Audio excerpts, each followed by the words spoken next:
Hello, कैसे हैं आप लोग। I hope you guys are doing well. So आज के वीडियो के अंदर हम लोग न्यूट्रिशन का पार्ट 2 डिस्कस कर लेते हैं।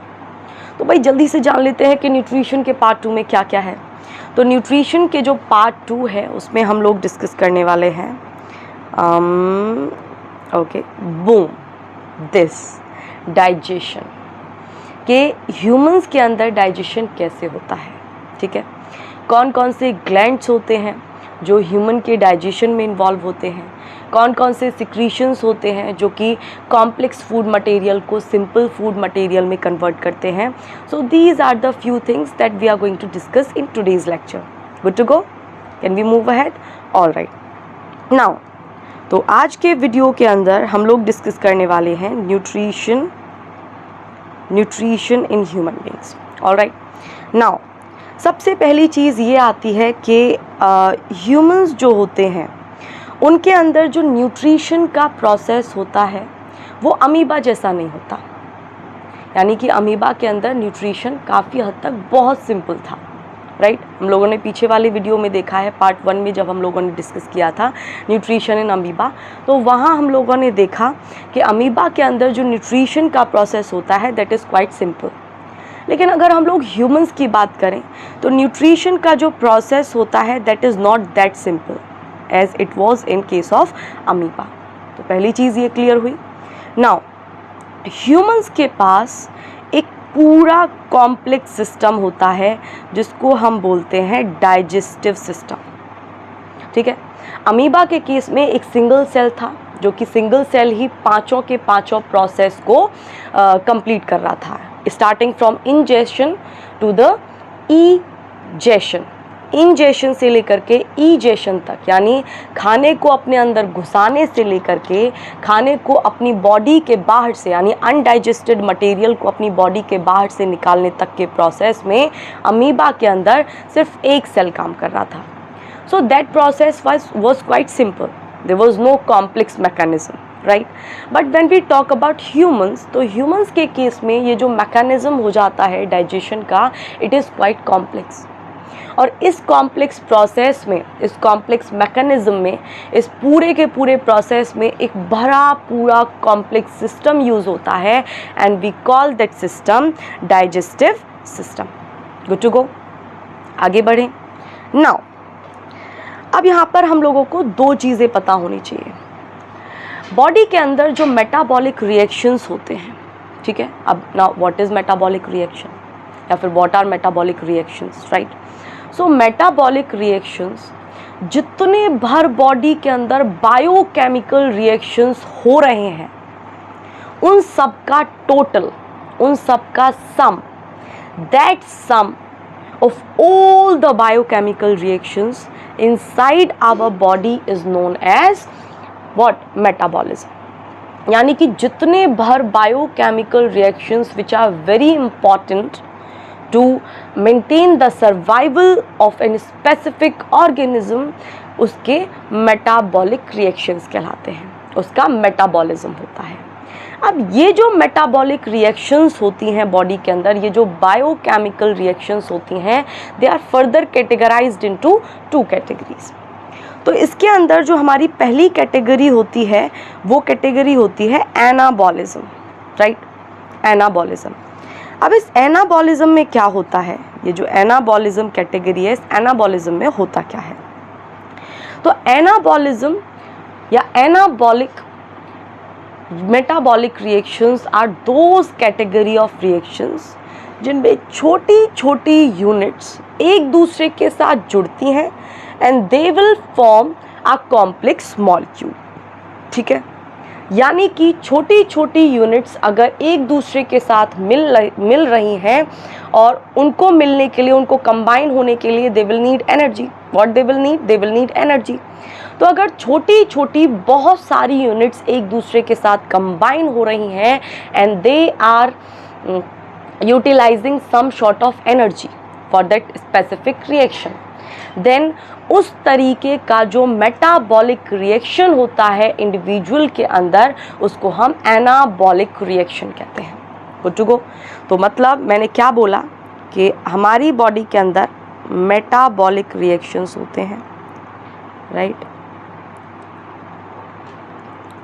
ये जो मेटाबॉलिक रिएक्शंस होते हैं ये क्या होते हैं, सम टोटल ऑफ सारे बायोकेमिकल रिएक्शंस जो होस्ट की या इंडिविजुअल की बॉडी में होते हैं, किसी लिविंग इंडिविजुअल की बॉडी में होते हैं, those are known as metabolic reactions. ठीक है, वो उसका मेटाबॉलिज्म है। Now they are further categorised into two categories.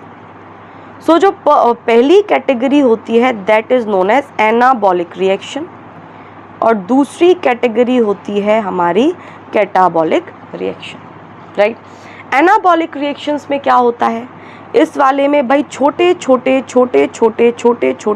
से मॉलिक्यूल्स होंगे, यानी छोटी छोटी सी यूनिट्स होंगी।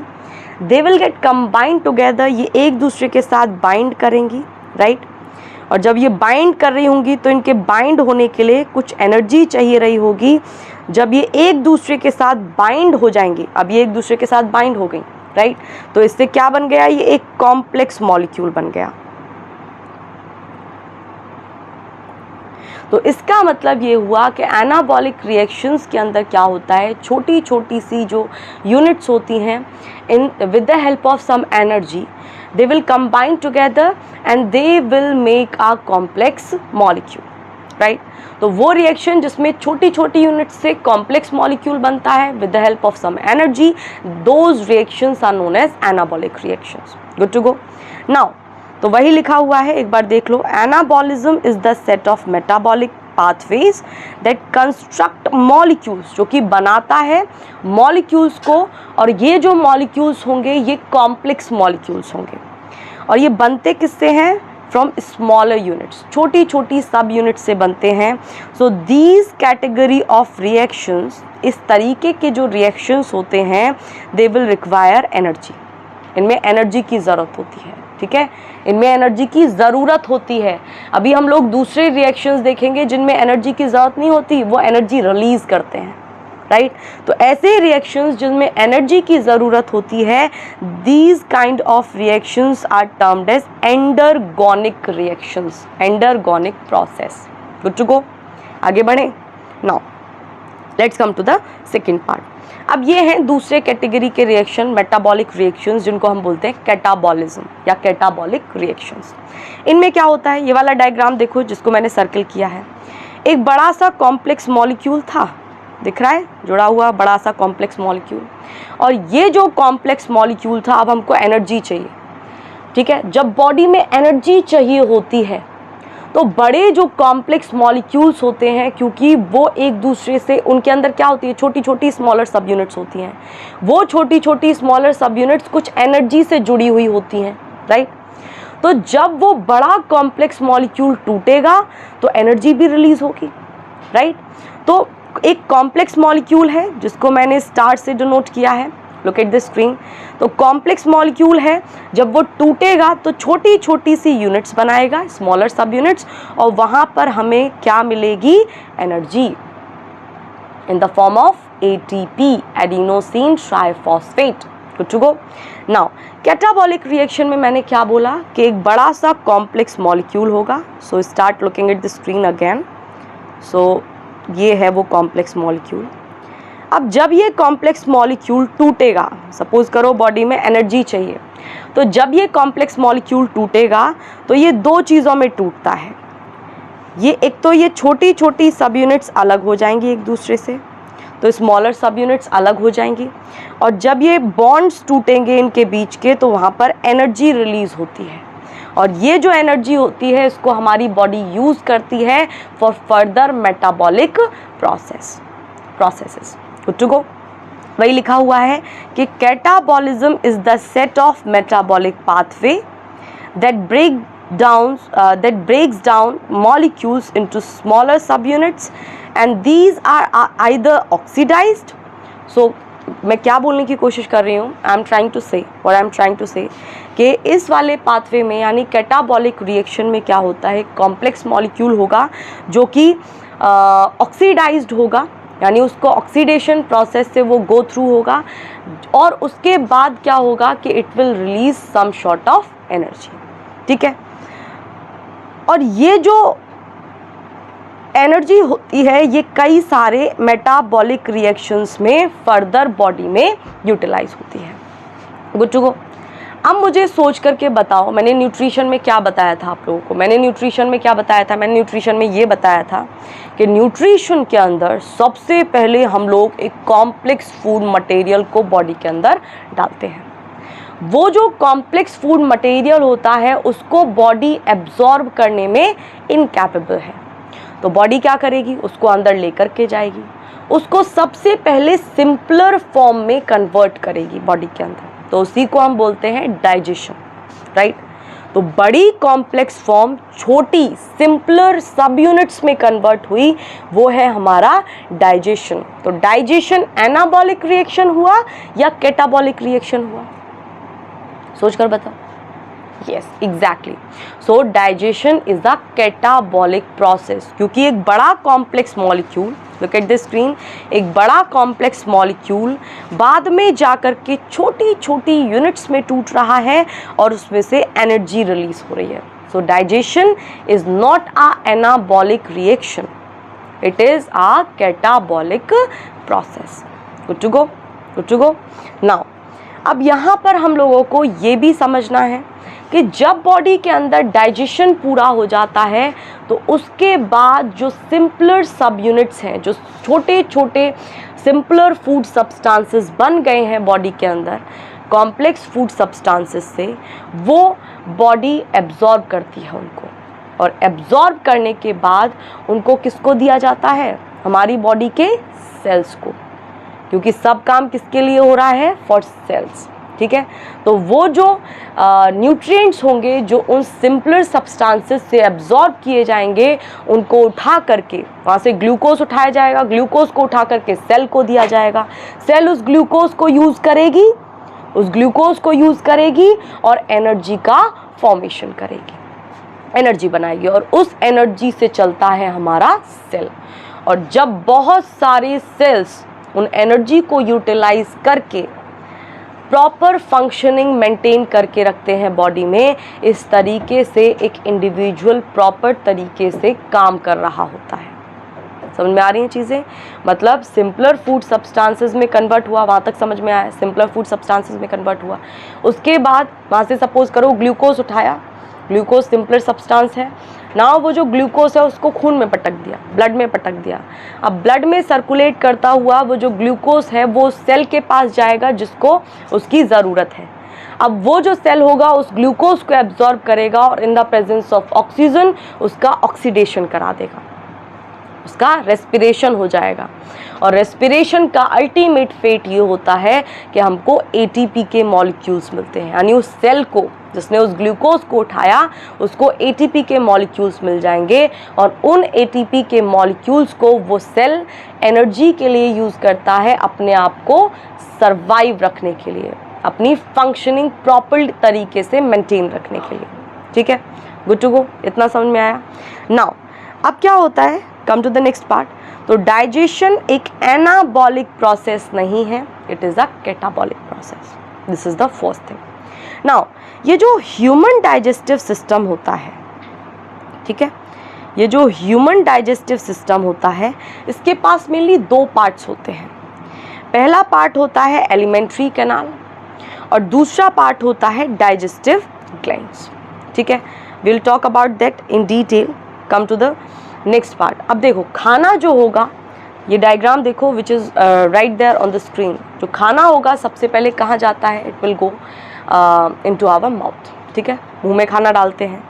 मुंह में खाना जाने के बाद ये लंबी सी एक पाइप होती है, ईसोफेगस बोलते हैं इस पाइप को, और इस पाइप से होता हुआ जो खाना होता है, यानी ये जो पाइप होती है एक तरीके से मीडिएटर होती है खाने को माउथ से स्टमक में पहुंचाने के लिए। ठीक है, ईसोफेगस का मोरलेस और कुछ काम नहीं होता है ज़्यादा, एक ये मेजर फंक्शन होता है ईसोफेगस का कि ये खाने को हमारे माउथ से स्टमक तक पहुंचाती है।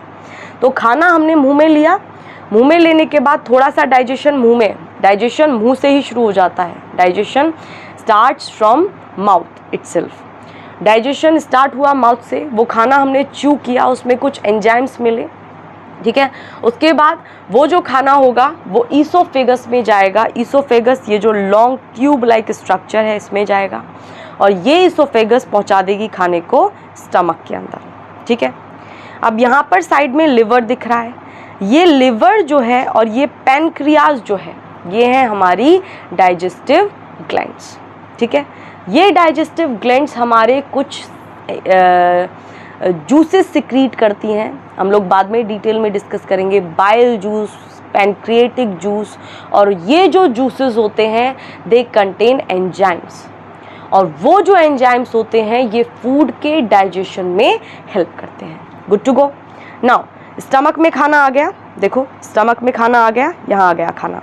नाउ ये जो खाना होगा, ये खाना आगे चला जाएगा, किधर जाएगा ये खाना? It will go in the small intestine. ये छोटी वाली जो इंटेस्टाइन है, जो छोटी आंत होती है, उसके बाद खाना छोटी आंत में जाता है। छोटी आंत में main the major function of small intestine is this, कि स्मॉल इंटेस्टाइन के पास फिंगर लाइक प्रोजेक्शंस होते हैं, ऐसे उंगलियों जैसी संरचनाएं होती हैं, और वो जो फिंगर लाइक प्रोजेक्शंस होते हैं उनको हम बोलते हैं माइक्रोविलाई। और ये जो माइक्रोविलाई होते हैं ये उस खाने, क्योंकि अब जो खाना था कॉम्प्लेक्स फूड मटेरियल था, वो सिंपलर फूड मटेरियल में कन्वर्ट हो गया, तो उस सिंपलर फूड मटेरियल में से न्यूट्रिएंट्स को एब्जॉर्ब करके उसको ब्लड में डालने का काम करती हैं दीज माइक्रोविलाई। और कहाँ प्रेजेंट होती हैं ये माइक्रोविलाई? स्मॉल इंटेस्टाइन पर। स्मॉल इंटेस्टाइन की जो सबसे अंदर वाली लेयर होती है उसमें ये प्रेजेंट होती है। Good to go, can we move ahead? उसके बाद जो खाना है स्मॉल इंटेस्टाइन से मूव होता हुआ, ये जो खाना है फिर पहुंचेगा हमारी लार्ज इंटेस्टाइन में। Now I will be using red colour, alright. So ये है हमारा लार्ज इंटेस्टाइन। लार्ज इंटेस्टाइन में थोड़ा सा हमारा एब्जॉर्प्शन रह जाता है। किन किन चीज़ों का एब्जॉर्प्शन होता है लार्ज इंटेस्टाइन में, आई विल टेल यू। तो थोड़ा सा एब्जॉर्प्शन का पार्ट रह जाता है। ज़्यादातर जो पार्ट होता है लार्ज इंटेस्टाइन के अंदर वो हमारा अनडाइजेस्टेड फूड मटेरियल होता है, यानी जिसको हमें बॉडी से बाहर करना होता है, it is a waste.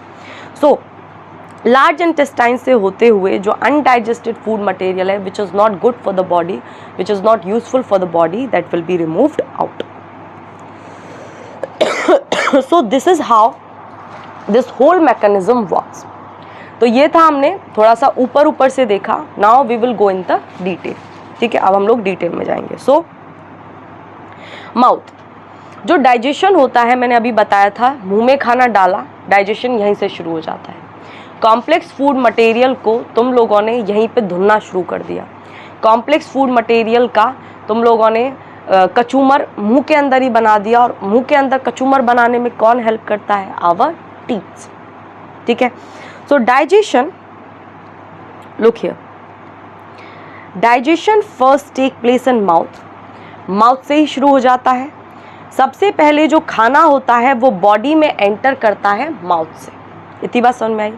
Now अब यहाँ पर माउथ के अंदर क्या चीज़ होती है जो खाने को डाइजेस्ट कराने में हेल्प करती है? This is the question.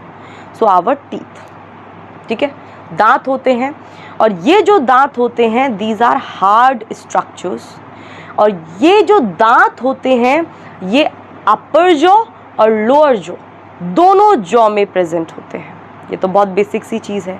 Now the function of teeth, ठीक है, what is the function of teeth? काम क्या करते हैं ये दांत? सो ये जो दांत होते हैं, ये जो कॉम्प्लेक्स फूड मटेरियल आप लोगों ने खाया था, उस कॉम्प्लेक्स फूड मटेरियल का मेस्टिकेशन कराते हैं। What is mastication? Crushing of food, मतलब उसका कचूमर बना देते हैं। बड़ा सा निवाला लिया था, वो उसको क्रश करने का काम ये दांत करते हैं, और उसी प्रोसेस को हम लोग बोलते हैं mastication. So mastication of food is done by teeth inside our mouth. तो डाइजेशन जो हम लोग बोल रहे हैं कि डाइजेशन माउथ से शुरू हो जाता है, तो छोटे छोटे पीसेस में कन्वर्ट करने का काम ये दांत करते हैं, which are present on the upper jaw as well as on the lower jaw, right. दूसरा, what is the function? Okay, the function is mastication. Like ये जो दांत होते हैं they will help in crushing the food. ये food को crush करने में हेल्प करते हैं, ठीक है, उसको पीसने में हेल्प करते हैं एक तरीके से, इन सिंपलर वर्ड्स। सो इतना समझ में आया, मतलब हम च्यू करते हैं दांतों की हेल्प से, फूड का कंप्लीट मेस्टिकेशन हो जाता है, फूड पूरे तरीके से उसका कचूमर बन जाता है, we can say like food is completely crushed, ठीक है। दैट कॉम्प्लेक्स फूड मटेरियल जो हमने लोगों ने निवाला लिया था वो पूरे तरीके से क्रश किया जाता है with the help of our teeth, with the help of our teeth. All right, good to go. Can we move ahead? Okay. Now let's come to the next part. दूसरा जो पार्ट होता है mouth के अंदर which is really important during the digestion और digestive process, वो होती है हमारी टंग, ठीक है। नाउ ये जो टंग है, this is a muscular sensory organ, और ये जो मस्कुलर सेंसरी ऑर्गन होता है, इस मस्कुलर सेंसरी ऑर्गन के पास टेस्ट बड्स होते हैं। हम लोगों को अलग अलग तरीके के टेस्ट आते हैं, कोई चीज़ खट्टी लगती है, कोई चीज़ मीठी लगती है। तो कैसे लगती है? क्योंकि हमारी जीभ में टेस्ट बड्स होते हैं, और ये जो टेस्ट बड्स होते हैं, these are responsible for taste, these are responsible for various tastes, right. अलग अलग टेस्ट के लिए ये हमारे टंग रिस्पॉन्सिबल होती है, क्योंकि इसके पास टेस्ट बड्स होते हैं। Good to go. नाउ दूसरा काम, दूसरा फंक्शन, दूसरा मेजर फंक्शन जो इस टंग का होता है वो है कि ये जो टंग है, जब खाने को हमारे दांत पीस रहे होते हैं लाइक दिस, तो ये जो टंग होती है ये उस खाने को मिक्स करने में हेल्प करती है, ठीक है। उस खाने को मिक्स करने में हेल्प करती है किसके साथ? सलाइवरी अमाइलेज जो प्रेजेंट है, यानी हमारे सलाइवा के साथ, क्योंकि उस सलाइवा के अंदर सलाइवरी अमाइलेज एंजाइम होता है। तो वो जो एंजाइम होता है which is responsible for digestion, which is responsible for initiation of digestion. तो ये जो हमारी टंग होती है, ये टंग का दूसरा मेजर फंक्शन होता है कि भाई ये फूड को मिक्स करती है किसके साथ? सलाइवा के साथ। और सलाइवा के साथ क्यों? क्योंकि सलाइवा के अंदर सलाइवरी अमाइलेज होता है जो कि डाइजेशन को फर्दर इनिशिएट करता है। Good to go. नाउ, और दांतों को साफ करने का काम भी ये टंग ही करती है। So these are the three main function of tongue. Now let's come to the second part, that is pharynx. तो ये जो फेरिंग्स होती है, ज़्यादा कुछ नहीं, सिर्फ ये समझो कि फेरिंग्स जो होती है ये ईसोफेगस, जो अभी मैंने आपको लंबी सी पाइप दिखाई थी जो कि माउथ को स्टमक के साथ कनेक्ट करती है, खाना मुंह से स्टमक में जा कर के पड़ता है with the help of oesophagus. तो फेरिंग्स जो होती है ये ईसोफेगस और ट्रैकिया, यानी फूड पाइप और ट्रैकिया को एक दूसरे के साथ लिंक करती है। Good to go, good to go. Now let's come to the oesophagus. अब ईसोफेगस पे आते हैं। ईसोफेगस मैंने बताई थी वो जो लॉन्ग ट्यूब लाइक स्ट्रक्चर है, तो ये थिन होती है, एक लंबी सी मस्कुलर ट्यूब होती है। और इस मस्कुलर ट्यूब का क्या काम होता है?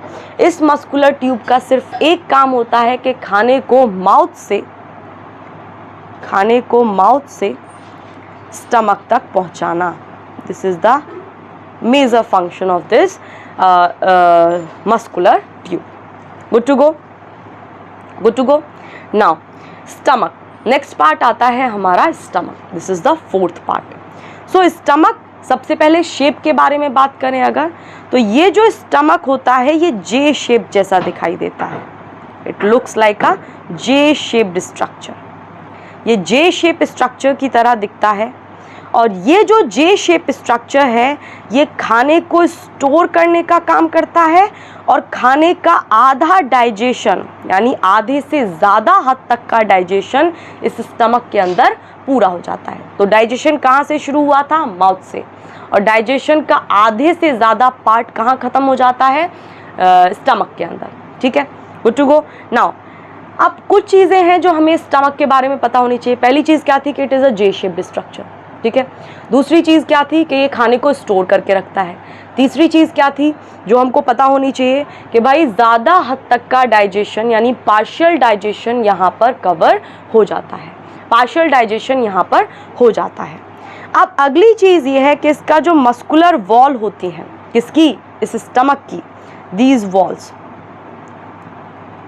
तो समझते हो ना, जैसे हमारे कमरे की वॉल्स होती हैं वैसे ही इस स्टमक की और हर चीज़ की अपनी बाउंड्रीज होती हैं। मैंने बताया था सेल की भी अपनी बाउंड्री होती है जिसको हम बोलते हैं प्लाज्मा मेम्ब्रेन और सेल मेम्ब्रेन, ठीक है। बाउंड्री नहीं होती तो पता ही नहीं चलता कि कौन सा वाला सेल कौन से वाला है, कौन से वाले सेल का साइटोप्लाज्म कौन सा वाला है, right. So boundaries are really important, ठीक है। खेतों का भी ऐसा ही पता चलता है, लाइन से बाउंड्रीज होती हैं, that's how we can know कि भाई ये वाला खेत किसका है, ये वाला खेत किसका है।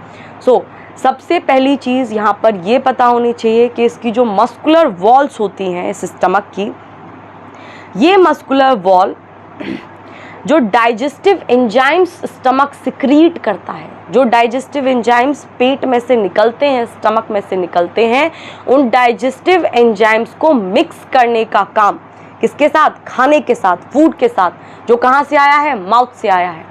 सो उस खाने के साथ डाइजेस्टिव एंजाइम्स जो स्टमक ने रिलीज किए उनको मिक्स करने का काम करती हैं ये muscular wall. Good to go. Now एक और चीज,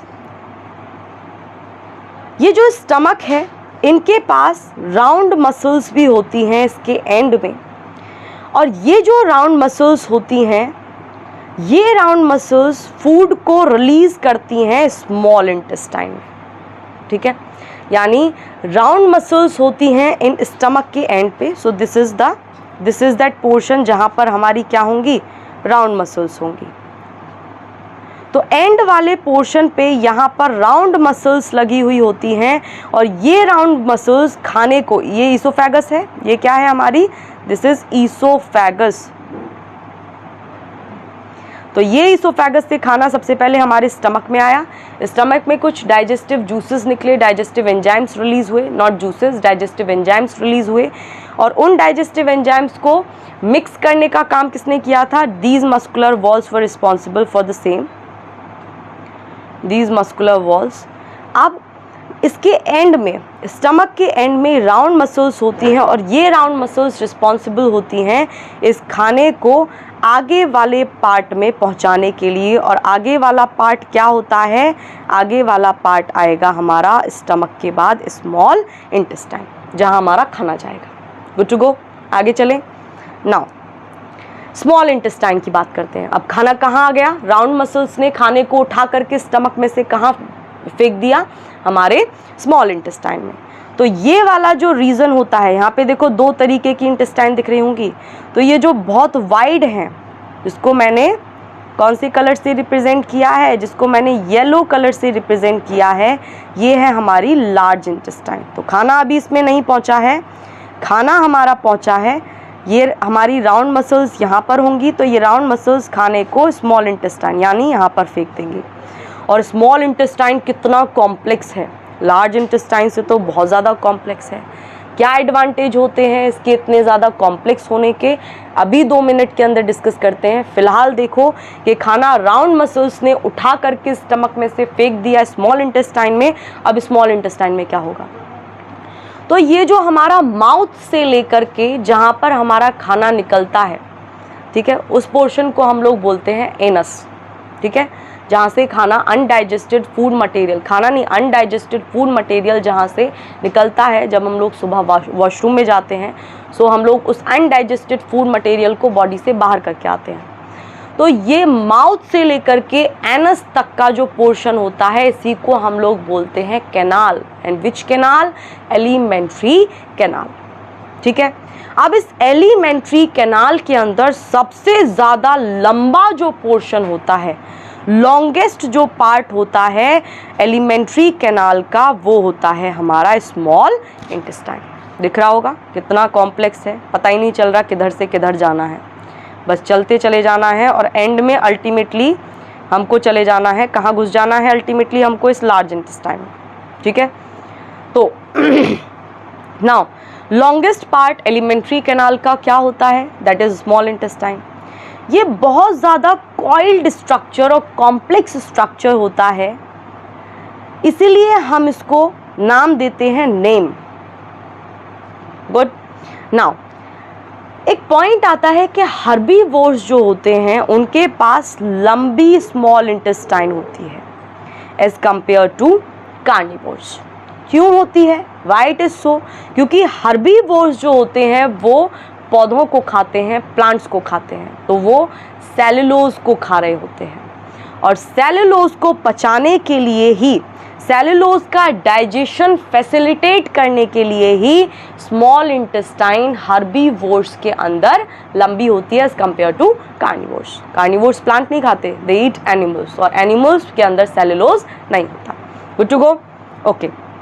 सो herbivores have a longer small intestine. क्यों? ताकि डाइजेशन किसका फैसिलिटेट हो सके? सेलुलोज का, क्योंकि प्लांट के पास क्या होता है? सेलुलोज होता है, ठीक है। उसके पास सेल वॉल होती है and that cell wall is made up of cellulose. तो उस सेलुलोज को पचाने के लिए हमें लंबी स्मॉल इंटेस्टाइन, सेलुलोज का डाइजेशन होता है स्मॉल इंटेस्टाइन में, तो हमको लंबी स्मॉल इंटेस्टाइन चाहिए होती है in order to facilitate the digestion of cellulose in the case of herbivores. Good to go? Good to go?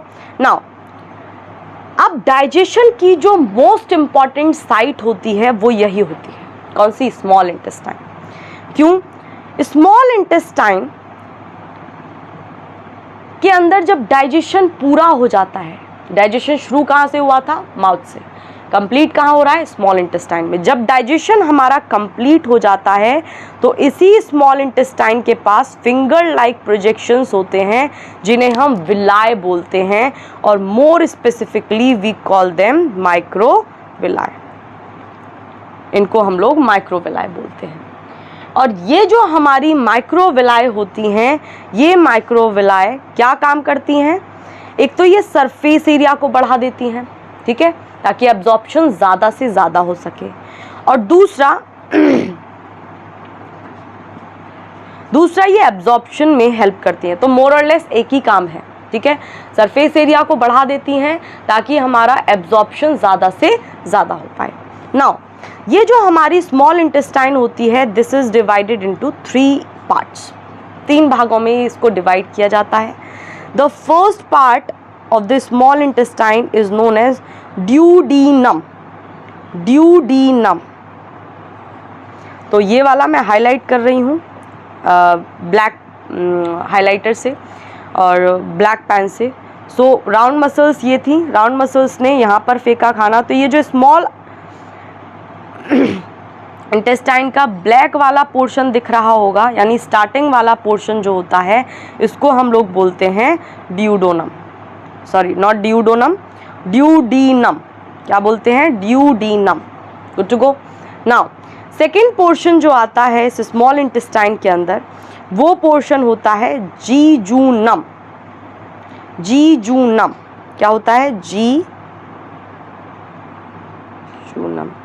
तो बीच वाला जो पोर्शन होता है, okay, I will use another colour, I am going with green. So suppose कर लो ये वाला portion बीच वाला portion है, तो इस पोर्शन को हम लोग बोलेंगे जीजूनम। गुड। नाउ लास्ट वाला जो पोर्शन होता है, ये वाला, जहाँ से लार्ज इंटेस्टाइन में खाना चला जाएगा और undigested food material large intestine में पास हो रहा होगा। मैंने इसको भी ग्रीन से रिप्रेजेंट कर दिया है, लेकिन we will take another colour. So I am going with orange. तो ऑरेंज पोर्शन देखो, ये जो लास्ट वाला पोर्शन होता है orange portion, this is known as ileum. This is known as ileum, and the final last part of small intestine.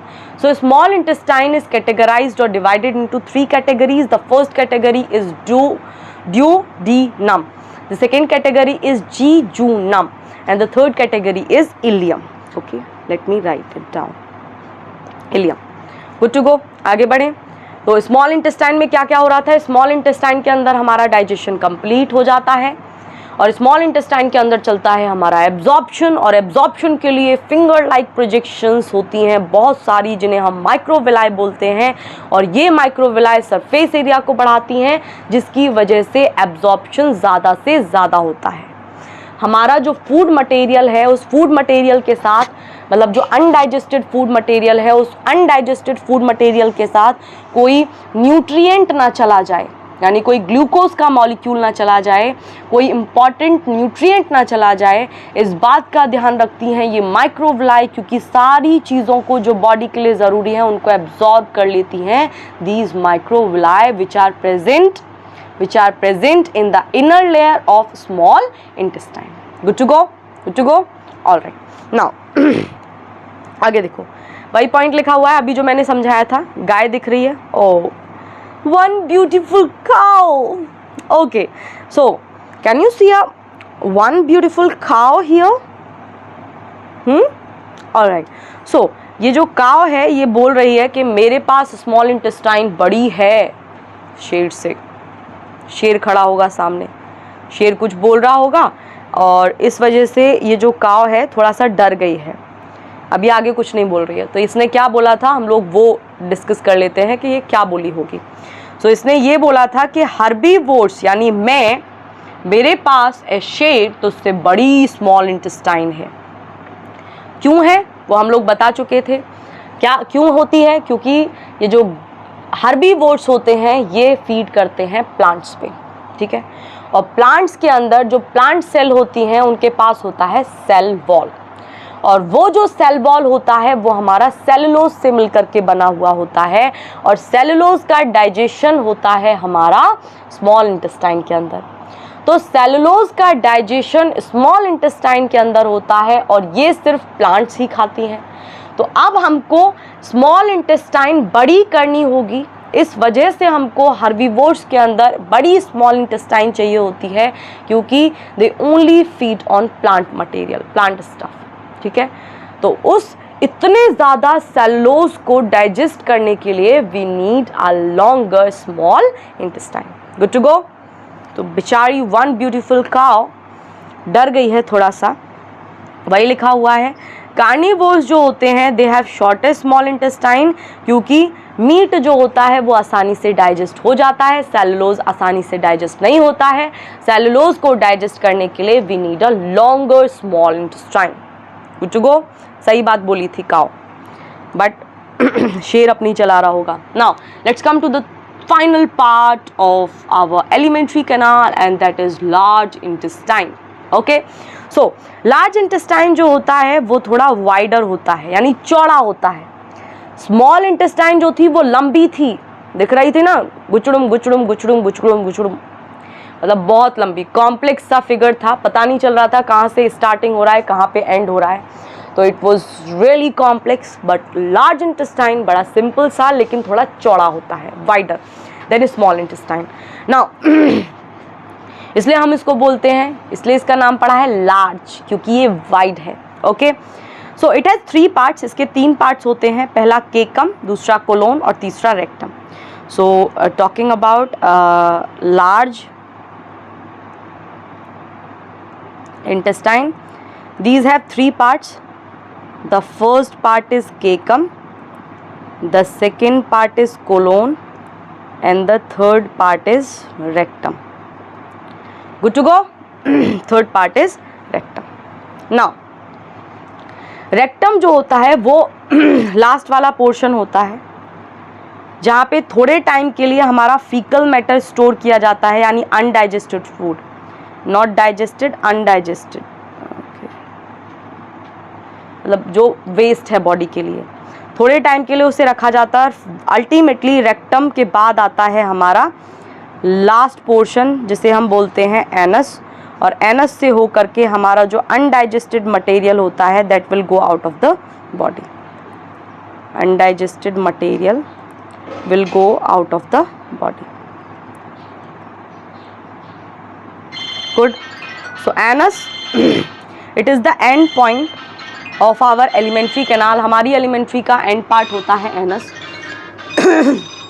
और ये जो anus होता है ये undigested material जो होगा उसको exit करा देता है, यानी undigested material को rectum से उठाएगा, rectum से उठाने के बाद बाहर फेंक देगा।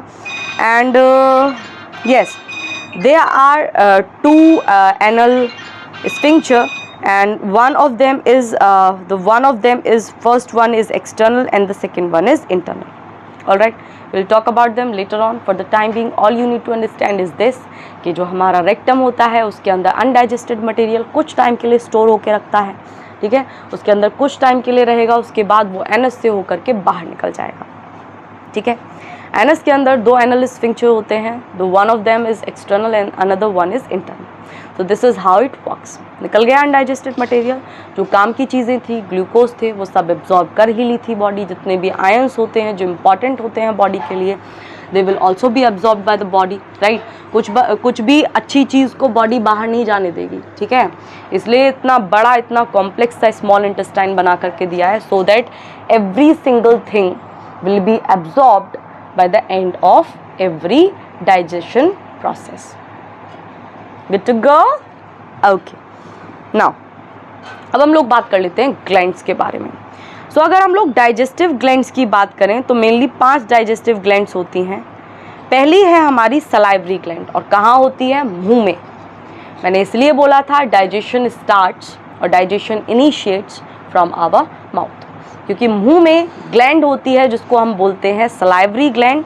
सो salivary gland is there in our mouth, और सलाइवरी ग्लैंड के पास एक एंजाइम होता है जिसको हम लोग बोलते हैं salivary amylase. Alright, now there is the second gland which is known as gastric gland, और ये जो गैस्ट्रिक ग्लैंड होती है, ये गैस्ट्रिक ग्लैंड प्रेजेंट होती है inside our tummy, inside our stomach, and this gastric gland will release HCl। क्यों HCl क्यों चाहिए बॉडी के अंदर, स्टमक के अंदर? HCl का क्या काम? ये जो खाना आप लोग खा रहे हो, अगर उस खाने के साथ कोई माइक्रोब आ जाए, उस खाने के साथ अगर कोई ऐसा चीज़ आ जाए जो बॉडी में जा कर के हमको बीमार कर दे, any bacteria, any virus, any protozoa, anything, any pathogen, तो उसको मारने का काम करता है ये HCl, मतलब physiological barrier, right?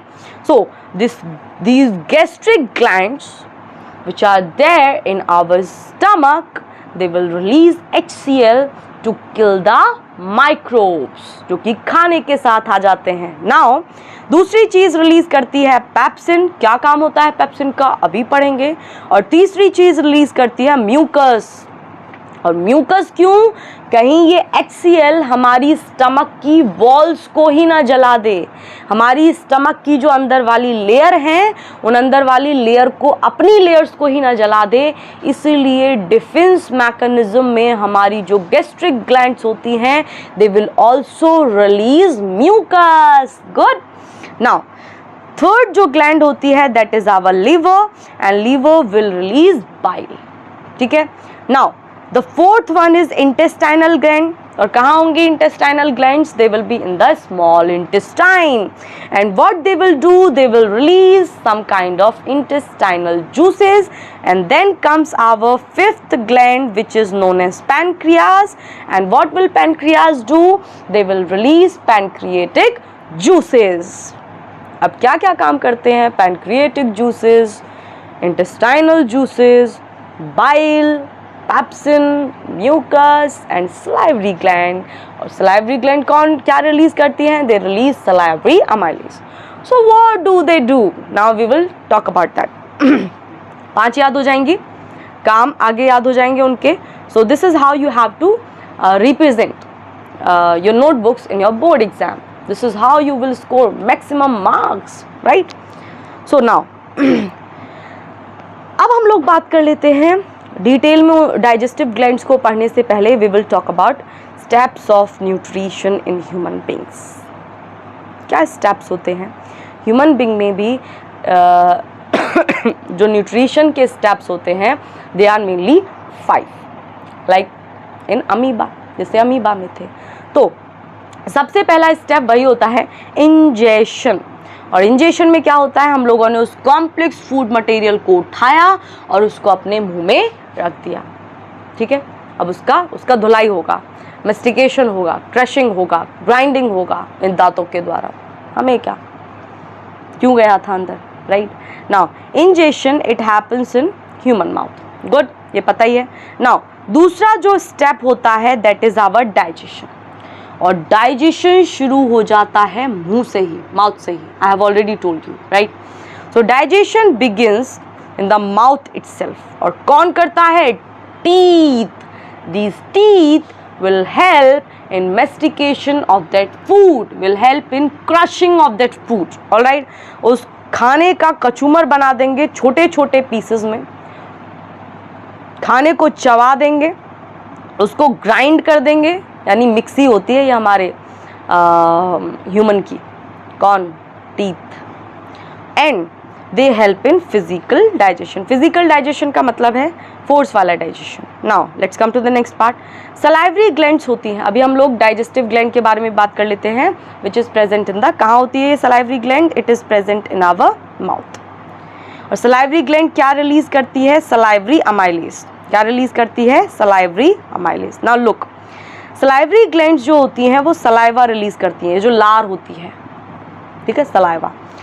ये जो सलाइवा होता है ये वाटरी लिक्विड होता है, और इस वाटरी लिक्विड का काम ये होता है कि जो हमने खाना खाया उस खाने को वेट कर दे, ताकि वो आसानी से क्रश हो जाए, खाने को गीला कर देता है। सो वेटेड फूड, ये जो गीला खाना होता है, it can be easily Selod, आसानी से उसको निगला जा सकता है। तो पर्पस क्या है सलाइवा के रिलीज होने का? दो पर्पस हैं। पहला पर्पस ये है, सलाइवा जो है वो लिक्विड है, और लिक्विड जब सलाइवा होता है तो जो हम खाना खाते हैं उस खाने के साथ सलाइवा मिक्स हो जाता है, और सलाइवा उस खाने के साथ मिक्स होकर के उसको वेट, गीला कर देता है, और उसको हम आसानी से निगल लेते हैं। Good to go. दूसरा काम इस सलाइवा का ये होता है कि सलाइवा के पास हमारा एंजाइम होता है, और उस एंजाइम को हम लोग बोलते हैं salivary amylase. What do we call that enzyme? Salivary amylase. And this salivary amylase will digest the starch.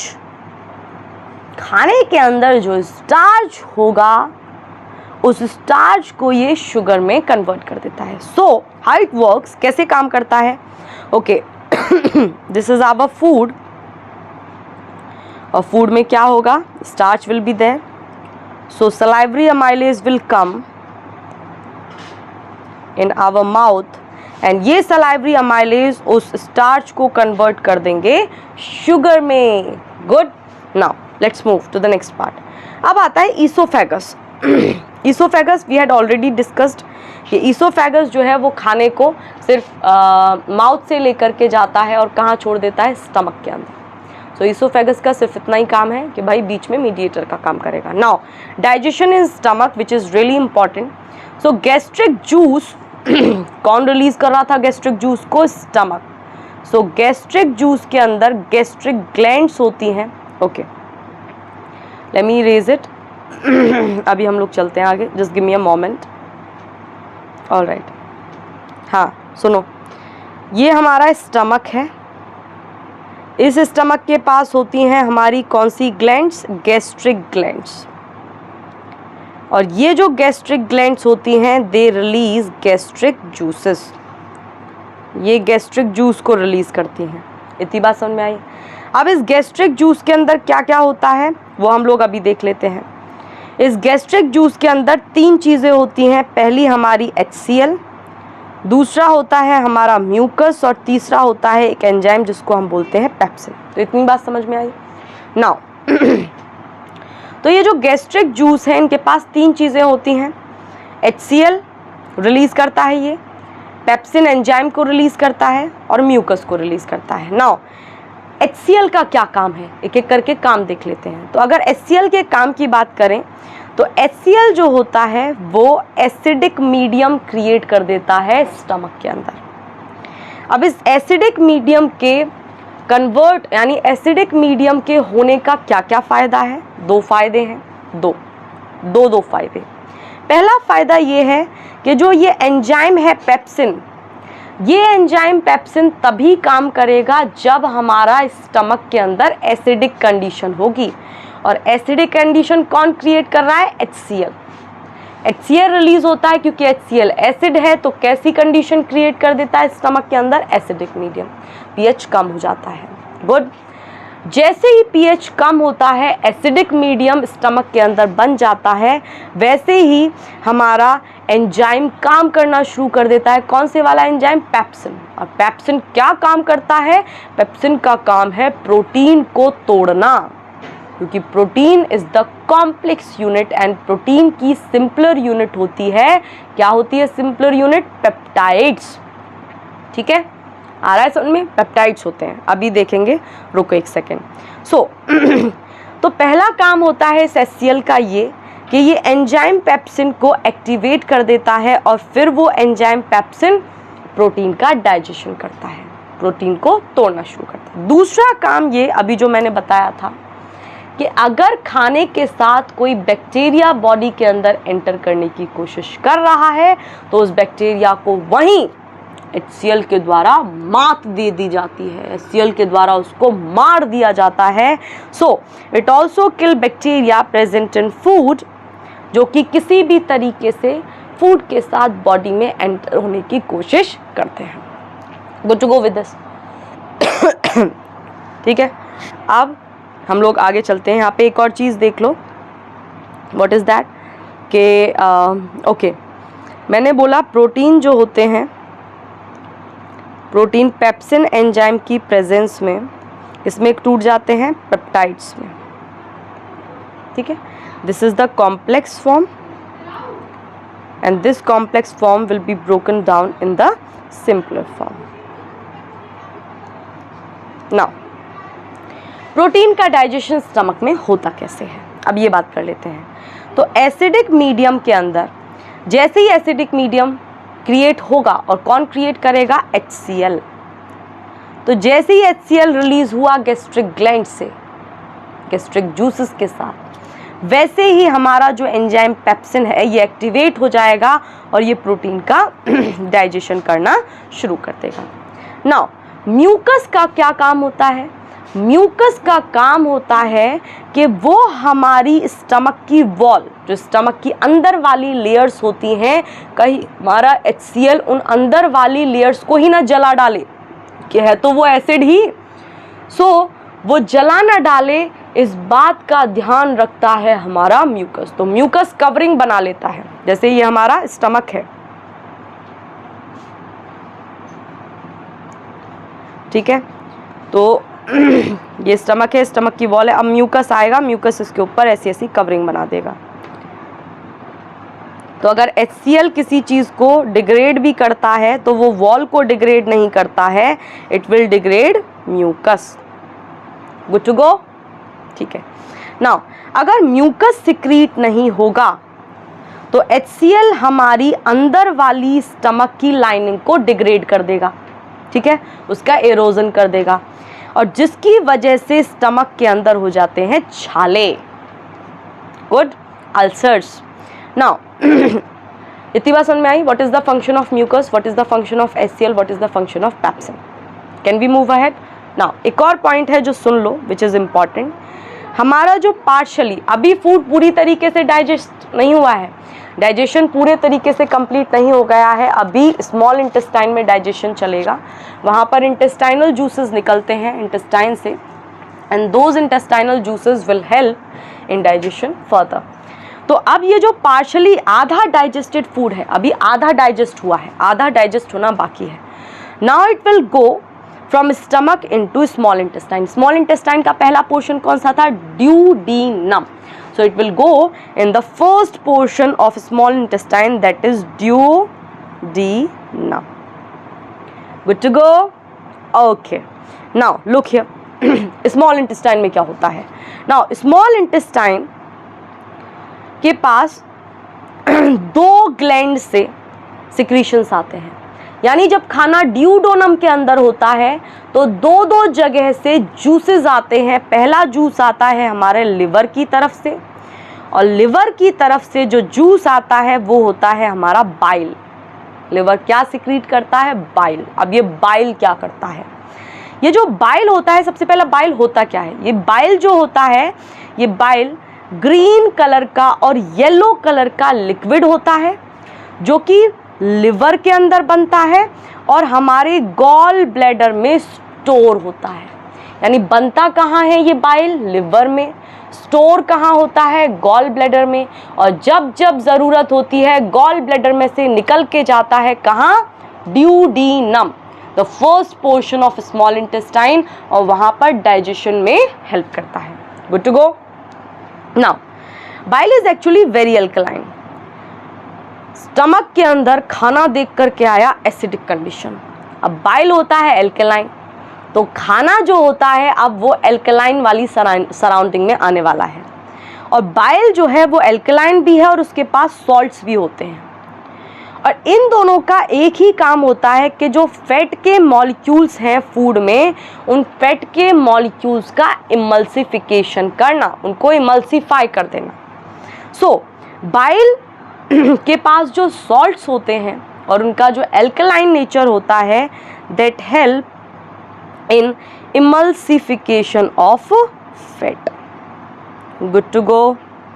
Now अब हम लोग बाइल के फंक्शंस देख लेते हैं, क्या क्या फंक्शंस होते हैं बाइल के। तो एक तो मैंने अभी बता ही दिया है, इमल्सिफिकेशन मतलब फैट को छोटे छोटे ग्लोब्यूल्स में तोड़ देने का काम करता है हमारा ये बाइल। तो emulsification is the first function, ये अभी बताया मैंने, emulsification. Good to go. Now दूसरा काम होता है कि जो एसिडिक फूड आया था, एसिडिक किसकी वजह से था? फूड स्टमक से आया है, स्टमक में क्या रिलीज हो रहा था? HCl। HCl ने फूड को क्या कर दिया था? एसिडिक। अब उस फूड को एसिडिक से एल्कलाइन में कन्वर्ट करना है, ठीक है। तो एल्कलाइन में कन्वर्ट करने का काम करता है ये हमारा बाइल। समझ में आ रही है? ताकि क्योंकि क्यों जरूरी है एसिडिक से एल्कलाइन में कन्वर्ट करना? क्योंकि पैनक्रिएटिक एंजाइम्स जो पैनक्रियाज रिलीज करेगा, वो पैनक्रिएटिक एंजाइम्स कभी भी एसिडिक फूड पर काम नहीं करेंगे। उसके लिए पैनक्रिएटिक एंजाइम्स के लिए काम करने के लिए उनको चाहिए कि फूड जो है वो एल्कलाइन वाली कंडीशन में हो, it should not be acidic. Alright, उसका pH हाई होना चाहिए। सो ये रीज़न होता है। नाउ स्मॉल इंटेस्टाइन में डाइजेशन का दूसरा पार्ट आता है और दूसरे पार्ट में आती हैं हमारे पैनक्रियाज। तो पहला हम लोगों ने अभी देखा था, दो ग्लैंड काम कर रही होती हैं ड्यूडीनम वाले पोर्शन पे, ड्यूडीनम वाले पोर्शन पे दो ग्लैंड्स काम कर रही होती है। पहली लिवर जो कि बाइल सिक्रीट करती है, बाइल के अंदर बाइल जो होता है वो दो मेजर फंक्शंस करता है। Now we will talk about pancreas. Pancreas जो होती है वो पैनक्रिएटिक जूस सिक्रीट करती है और वो जूस भी आकर के पड़ता है कहाँ? पहले पोर्शन में स्मॉल इंटेस्टाइन के, दैट इज ड्यूडीनम। नाउ पैनक्रियाज एक बड़ी ग्लैंड है जो कि स्टमक के पैरेलल और स्टमक के बीनीथ नीचे होती है। ऑलराइट, नाउ पैनक्रिएटिक जूस के पास कुछ डाइजेस्टिव एंजाइम्स होते हैं जो खाने का डाइजेशन कराते हैं। कौन कौन से एंजाइम्स है? तीन मेजर एंजाइम्स होते हैं, जिनमें पहला एंजाइम है हमारा पैनक्रिएटिक अमाइलेज। और ये पैनक्रिएटिक अमाइलेज क्या करता है? स्टार्च को तोड़ता है, ठीक है, स्टार्च को तोड़ता है। नाउ सेकेंड जो एंजाइम है हमारा वो है ट्रिप्सिन, और ट्रिप्सिन प्रोटीन्स को तोड़ता है। नाउ तीसरा जो मेजर एंजाइम है दैट इज लाइपेज, और लाइपेज का सिर्फ एक काम है, फैट का इमल्सिफिकेशन करना या फिर बड़े बड़े फैट के मॉलिक्यूल्स को छोटे छोटे फाइन ग्लोब्यूल्स में कन्वर्ट कर देना, फैट के ग्लोब्यूल्स में। सो digestion of fats, emulsified fats. क्यों किसने कर दिया था फैट्स का इमल्सिफिकेशन? बाइल ने, ऑलरेडी हो चुका है। आ रही हैं चीज़ें समझने में? Are we good to go? Now digestion, तो कुछ चीज़ें हैं जो कि डिस्कस कर लेते हैं। सो स्मॉल इंटेस्टाइन की जो वॉल्स होती हैं, ठीक है, अंदर वाली जो लेयर्स होती हैं, उनके पास ग्लैंड्स होती हैं। और ये जो ग्लैंड्स होती हैं, ये ग्लैंड्स हमारे इंटेस्टाइनल जूसेस को सिक्रीट करती हैं। तो इसमें पूरा टॉपिक लिख लो इसको, डाइजेशन इन स्मॉल इंटेस्टाइन, ये है पूरे टॉपिक का नाम। तो कैसे होता है, जो स्मॉल इंटेस्टाइन की लेयर्स होती हैं, वॉल्स होती हैं अंदर वाली, उनके पास डाइजेस्टिव एंजाइम्स होते हैं, उनके पास ग्लैंड्स होती हैं, and those glands will secrete intestinal juices. अब ये जो इंटेस्टाइनल जूसेस होते हैं, इनके पास कुछ एंजाइम्स होते हैं जो कि कुछ चीज़ों के डाइजेशन में इन्वॉल्व होते हैं। जैसे कार्बोहाइड्रेट, जो कॉम्प्लेक्स कार्बोहाइड्रेट है, यानी पॉलीसैकेराइड को, कॉम्प्लेक्स कार्बोहाइड्रेट का मतलब है पॉलीसैकेराइड फॉर्म कार्बोहाइड्रेट्स की, उनको मोनोसैकेराइड में कन्वर्ट कर देना, यानी ग्लूकोज में कन्वर्ट कर देना, पहला काम। दूसरा काम प्रोटीन को अमाइनो एसिड में कन्वर्ट कर देना, और तीसरा काम फैट को फैटी एसिड और ग्लिसरॉल में कन्वर्ट कर देना। So these are the 3 major functions जो कि इंटेस्टाइनल जूसेस करते हैं, और मोर स्पेसिफिकली इंटेस्टाइनल जूसेस नहीं, जो इंटेस्टाइनल जूसेस के अंदर इंटेस्टाइनल एंजाइम्स होते हैं, या फिर इंटेस्टाइनल जूसेस के द्वारा जो एंजाइम्स रिलीज किए जाते हैं, वो ये 3 काम करते हैं कि पॉलीसैकेराइड्स को मोनोसैकेराइड में कन्वर्ट करेंगे, प्रोटीन्स को अमाइनो एसिड में कन्वर्ट करेंगे, और फैट को फैटी एसिड एंड ग्लिसरॉल में कन्वर्ट करेंगे। So these are the 3 major functions that are performed by the enzymes जो कि इंटेस्टाइनल जूसेस सिक्रीट करते हैं। Good to go, good to go, alright. Now steps of nutrition in human being. So this is the 3rd step. ये तीसरा step है जिसको हम लोग बोलते हैं एब्जॉर्प्शन। ऑलरेडी हम लोग 2 डिस्कस कर चुके हैं। कौन कौन सा? पहला जो डिस्कस किया हम लोगों ने, वो डिस्कस किया था इंजेशन। दूसरा हम लोगों ने डिस्कस किया था which one, digestion. And now we have come to the 3rd part which is absorption. तो ये जो हम लोगों ने, पीछे वाली स्लाइड पे जाओ, हम लोगों ने ग्लूकोज बना लिया, ग्लूकोज बन गया स्मॉल इंटेस्टाइन में, अमाइनो एसिड सिंपलेस्ट फॉर्म में आ गए प्रोटीन्स, और फैटी एसिड एंड ग्लिसरॉल।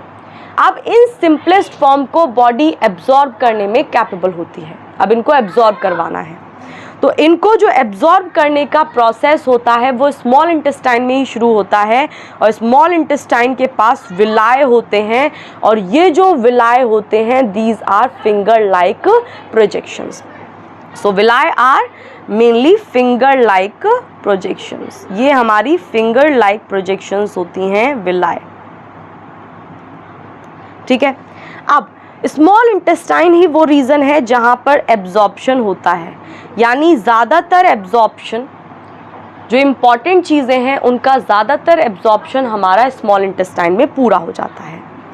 अब ये विलाय क्या है, विलाय के बारे में बात करनी है। फिंगर लाइक प्रोजेक्शंस क्या हैं, जो कि जैसे मान लो ये स्मॉल इंटेस्टाइन है, और इस स्मॉल इंटेस्टाइन की जो अंदर वाली लेयर होगी, इसमें इस तरीके से ये फिंगर लाइक प्रोजेक्शंस निकली हुई होती हैं, जिनको हम विलाय बोलते हैं, और अगर ज़्यादा स्पेसिफिकली बोलो तो they are known as micro villi. Good to go. Now ये जो विलाय होती हैं, ये विलाय के अंदर बहुत सारी ब्लड वेसल्स होती हैं। क्या होती हैं? ब्लड वेसल्स होती हैं, और वो ब्लड वेसल्स एब्जॉर्ब्ड फूड को हर सेल तक पहुंचा कर के आती हैं जिस सेल को उस फूड की ज़रूरत है। फूड मतलब ग्लूकोज, फूड मतलब अमाइनो एसिड, फूड मतलब fatty acid and glycerol. Good to go. Now we will come to the assimilation. Now अब क्या होता है, देखो सबसे पहले इधर सुनो। Now we will take the blank page. हम लोगों के पास ब्लैंक पेज नहीं है, तो हम लोग इधर ही कर लेते हैं। नाउ मैंने क्या बताया, डाइजेशन जो है हमारा कहाँ कंप्लीट हुआ, इधर देखो, डाइजेशन हमारा कंप्लीट हुआ स्मॉल इंटेस्टाइन में। जब ये डाइजेशन हमारा स्मॉल इंटेस्टाइन में कंप्लीट हो जाएगा, अब क्या होगा, ठीक है। अब आगे वाली कहानी चल रही है हमारी। जब डाइजेशन कंप्लीट हो गया, और जब डाइजेशन कंप्लीट होने का मेरा सिंपल मतलब ये है कि इंटेस्टाइनल जूसेस ने अल्टीमेटली अपना काम कर दिया। और क्या काम किया था कि हमारे जो पॉलीसैकेराइड अगर मैं बोलूँ कॉम्प्लेक्स कार्बोहाइड्रेट्स, ये पॉलीसैकेराइड्स है। सो कॉम्प्लेक्स कार्बोहाइड्रेट्स बता चुकी हूँ ऑलरेडी क्लास के अंदर। कॉम्प्लेक्स कार्बोहाइड्रेट जो है वो सिंपलर फॉर्म में कन्वर्ट हो जाएंगे कार्बोहाइड्रेट की, and that simpler form is known as monosaccharide. और उस मोनोसैकेराइड में भी हमारा मेजरली आता है ग्लूकोज। ये हुआ था इंटेस्टाइनल जूस ने ये किया था, इंटेस्टाइनल एंजाइम्स ने। नाउ दूसरा ये हुआ था कि जो प्रोटीन्स थे वो प्रोटीन्स हमारे पूरे तरीके से अमाइनो एसिड सिंपलेस्ट यूनिट में कन्वर्ट हो गए, एंड जो हमारा फैट था वो फैट हमारा फैटी एसिड एंड ग्लिसरॉल में कन्वर्ट हो गया। तो ये 3 चीज़ें हमारी हुई थी। अब क्या होगा, ये जो हमारा ग्लूकोज है, इस ग्लूकोज को इधर ही देखो, look here, just give me a moment.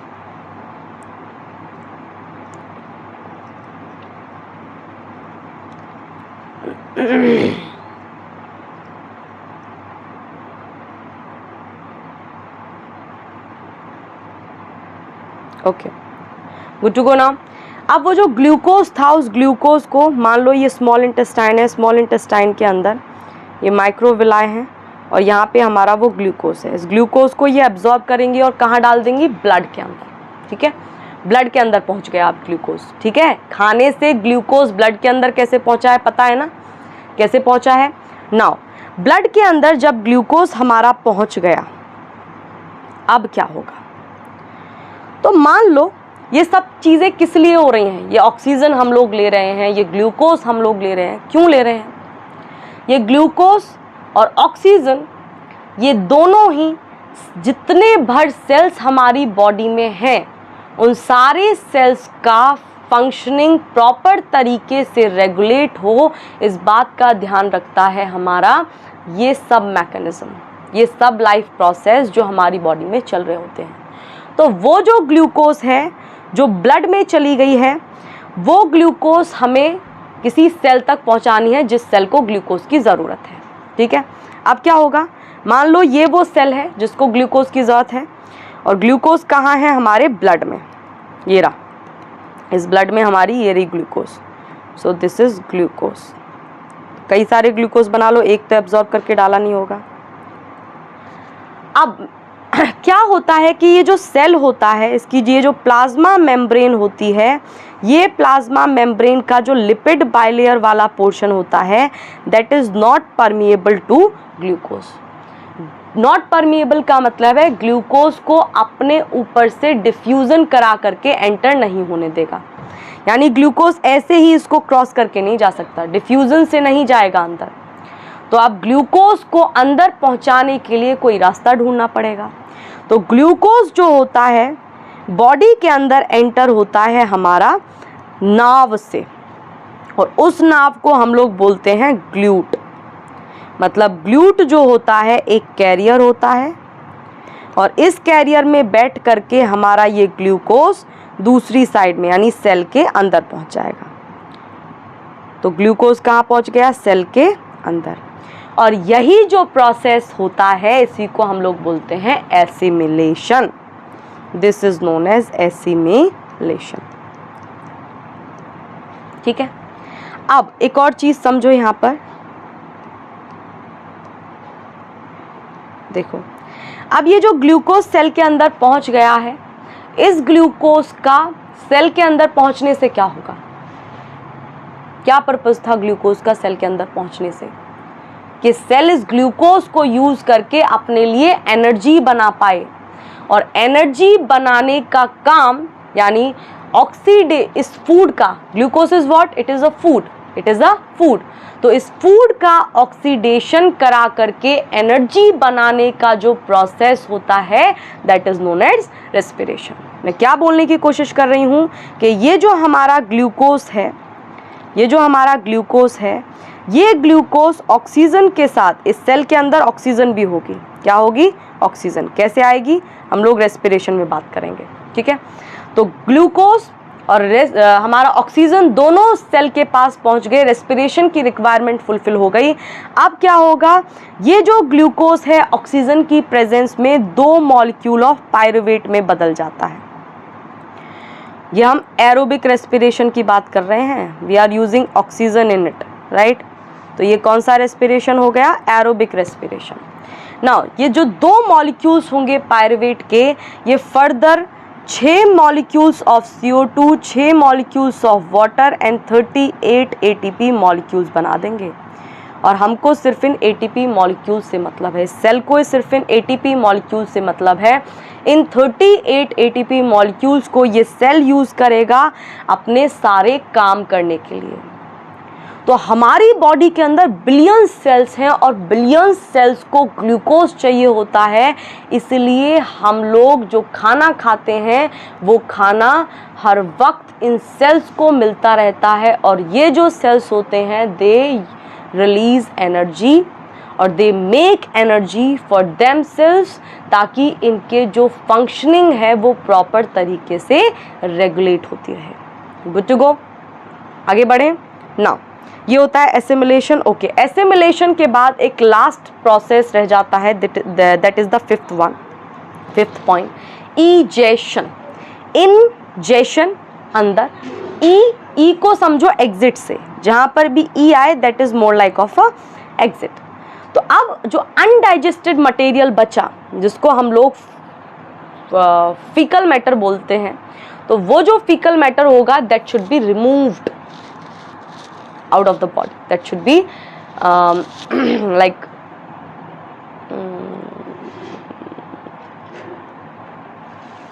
that should be eradicated, more like of that. Okay, वो रिमूव होना चाहिए बॉडी से। उसका अंदर, बॉडी के अंदर कोई काम नहीं है, क्योंकि उसमें से जितने भी न्यूट्रिएंट्स थे they have been absorbed already. Now what we need to do, we need to remove that undigested food material, जो कि कहाँ पर है, अब कहाँ पर होगा वो undigested food material. Small intestine उसको फेंक देगी लार्ज इंटेस्टाइन में, और लार्ज इंटेस्टाइन के मैंने 3 पोर्शन बताए थे, caecum, colon and rectum. Rectum last portion होता है, इस रेक्टम में थोड़े टाइम के लिए स्टोर होता है वो अनडाइजेस्टेड फूड मटेरियल, और फिर उसके बाद एनस की help say that will be removed out of the body. So this is how it works. तो देख लेते हैं, unabsorbed food is sent into the large intestine, जहाँ पर लार्ज इंटेस्टाइन के अंदर न्यूट्रिएंट्स का एब्जॉर्प्शन नहीं होता, वहाँ पर पानी का एब्जॉर्प्शन होता है। बॉडी किसी चीज़ को बाहर नहीं जाने देती अनटिल अनलेस वो बिल्कुल ही वेस्ट है, ठीक है, बिल्कुल ही बॉडी के किसी काम की नहीं है। सो ज़्यादा से ज़्यादा पानी को एब्जॉर्ब करने का काम करती हैं लार्ज इंटेस्टाइन वाली सेल्स, और मेनली केकम एंड कोलोन के वाला पोर्शन। केकम एंड कोलोन के अंदर जो पोर्शन होता है, उनके अंदर जो सेल्स होती हैं they will absorb more and more of water, और ज़्यादातर पानी को एब्जॉर्ब करने के बाद जो बिल्कुल ही सॉलिड वेस्ट मटेरियल होगा, सॉलिड अनडाइजेस्टेड फूड मटेरियल होगा, उसको बॉडी से बाहर फेंक दिया जाता है with the help of anus, with the help of anus. Alright, and this anus has 2 anal sphincters.